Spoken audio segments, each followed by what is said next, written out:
भारत माता की जय। आप सभी को स्वतंत्रता दिवस की पूर्व संध्या पर एग्जामनाथ यूट्यूब चैनल के माध्यम से आप सभी को मैं शिखर बहुत बहुत हार्दिक शुभकामनाएं प्रेषित करता हूं। आज मैं आप सभी को दो कविताएं सुनाऊंगा, वो भी स्वरचित। लेकिन उससे पहले हमारा देश आजाद कैसे हुआ, हमारा देश स्वतंत्र हुआ कैसे, हमारा देश गणतंत्र कैसे हुआ, इन सब पर प्रकाश डालूंगा। और सभी मित्रों, आज इससे पहले हम जान लेते हैं कि हमारे देश को आजादी कैसे मिली। तो मातृभूमि के सम्मान एवं उसकी आजादी के लिए असंख्य वीरों ने अपने जीवन की आहुति दी थी। देशभक्तों की गाथाओं से भारतीय इतिहास के पृष्ठ भरे हुए हैं।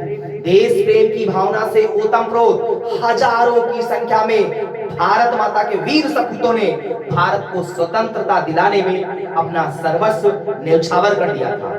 ऐसे ही महान देशभक्तों के त्याग और बलिदान के परिणाम स्वरूप हमारा देश गणतांत्रिक देश हो सका। हमें यह समझ में आता है कि हमारा देश आजाद 15 अगस्त 1947 को हुआ, इसलिए 15 अगस्त को हम स्वतंत्रता दिवस मनाते हैं। लेकिन गणतंत्र दिवस 26 जनवरी को क्यों?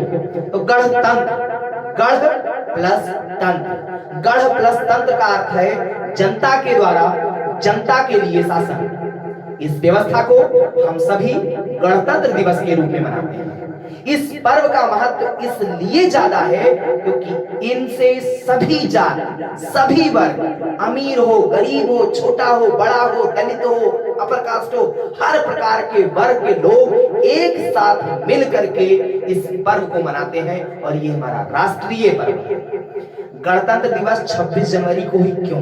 तो चलिए इस पे आते हैं। तो आप लोग ध्यान दीजिए और बहुत ध्यान से सुनिएगा, वो सभी मेरे भाई बहन, वो सभी मित्र जिनको जानकारी नहीं है। मित्रों, जब अंग्रेज सरकार की मंशा भारत को एक स्वतंत्र उपनिवेश बनाने की नजर आ रही थी, तभी 26 जनवरी 1929 के लाहौर अधिवेशन में 26 जनवरी 1929 के लाहौर अधिवेशन में जवाहरलाल नेहरू जी की अध्यक्षता में कांग्रेस ने पूर्ण स्वराज्य की शपथ ली थी।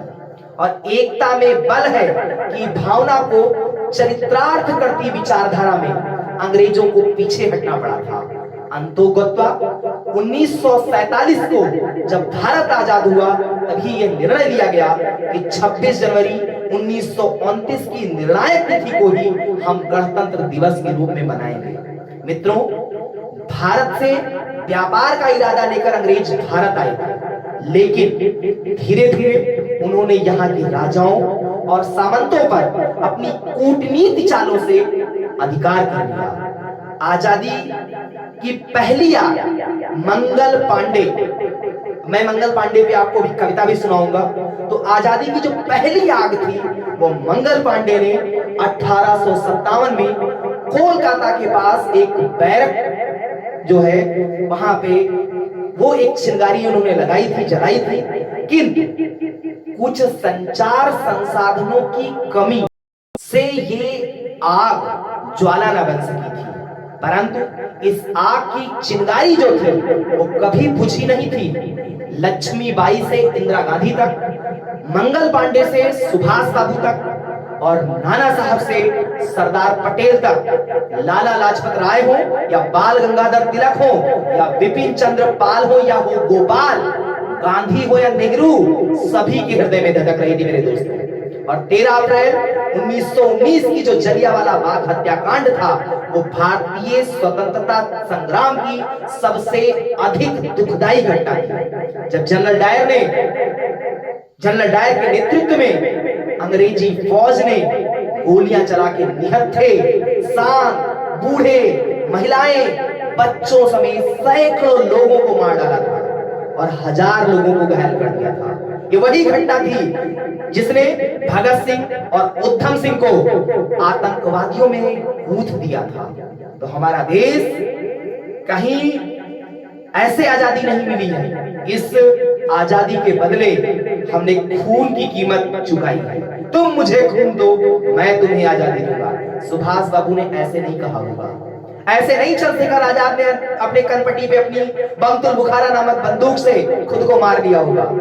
ऐसे नहीं आपके भगत सिंह हंसते हंसते फांसी झूल गए होंगे। ऐसे नहीं अशफाक उल्लाह खां और राम प्रसाद बिस्मिल जैसे लोग फांसी झूले होंगे। इस देश की स्वतंत्रता के लिए हमारे क्रांतिकारियों ने इसके बदले अपने लहू से इस भारत मां को सींचा है और आजादी तब कहीं जाके आई है। तो अब मैं आप लोगों को मंगल पांडे पे एक स्वरचित कविता जो कि मेरी खुद की है मैं आपको सुनाने जा रहा हूं।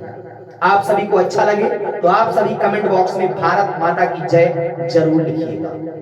गीत बेलों की सदा कह रही है, स्वतंत्र दिवस की घड़ी आ गई है।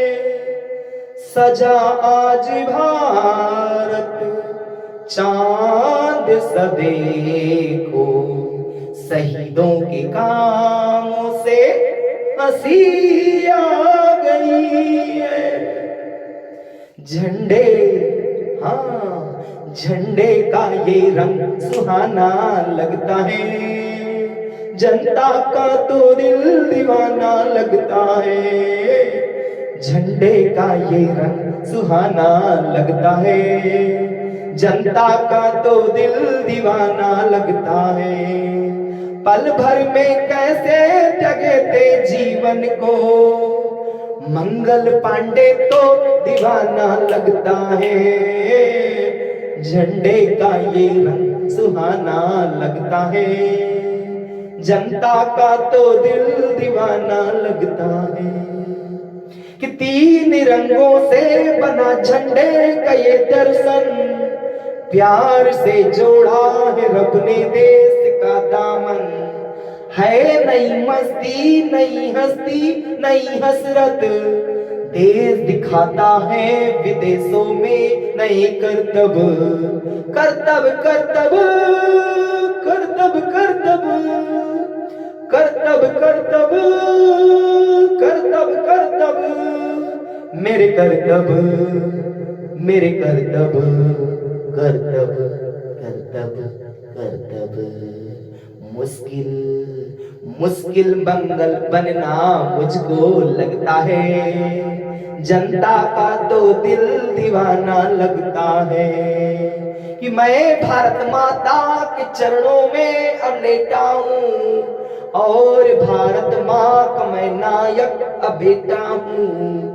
वो जो मंगल कर गया दिन याद आते हैं, चाह के भी हम वो दिन ना भूल पाते हैं। तो मुश्किल, हाँ मुश्किल मुश्किल अश्कों को छुपाना पड़ता है, जनता का तो दिल दीवाना लगता है।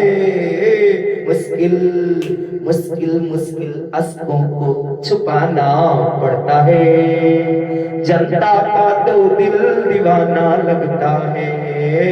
झंडे का ये रंग सुहाना लगता है, जनता का तो दिल दीवाना लगता है।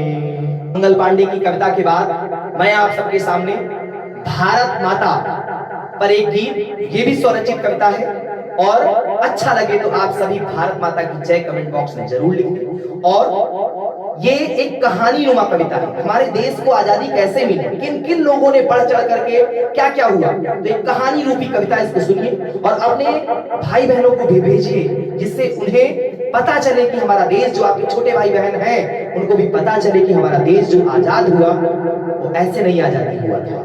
तो कविता का आनंद लें। क्रांतिकारियों के शब्दों का कुंज बना के लाया हूं, क्रांतिकारियों के शब्दों का कुंज बना के लाया हूं, अपनी भारत माता की ताकत दिखलाने आया हूं। अपनी भारत माता वो जो वीर हमेशा बोलती है, शेखर सुभाष पटेल के जैसा नेता हमको देती है। अपने सपनों को भूल गए, वो झूल गए उन फंदों पर, हम भारतवासी को अब भी नाज है ऐसे बंदों पर। अरे भारत माता के चरणों में जिसने जीवन काट दिया, भारत माता के चरणों में जिसने जीवन काट दिया, बढ़ चढ़ अंग्रेजों का देखो जिसने संहार किया। अपराधी और आतंकी के शब्दों में वो कूद गए, पर कोई सिकवा नहीं रहा, बस हंसते हंसते झूल गए। पर कोई सिकवा नहीं रहा, बस हंसते हंसते झूल गए। हमने ये सब देखा पर चुप बैठे बर्बादी पर, हमने ये सब देखा पर चुप बैठे बर्बादी पर। अरे देख के भी हम घूट सहे हैं अपने गांधीवादी पर, देख के भी हम घूट सहे हैं अपने गांधीवादी पर। वही भगत जिसने हमको, वही भगत भगत सिंह से एक बार कहा गया था कि जो इतना धन लूटते हो, अपने माँ बाप को पेट भर भोजन नहीं करा सकते।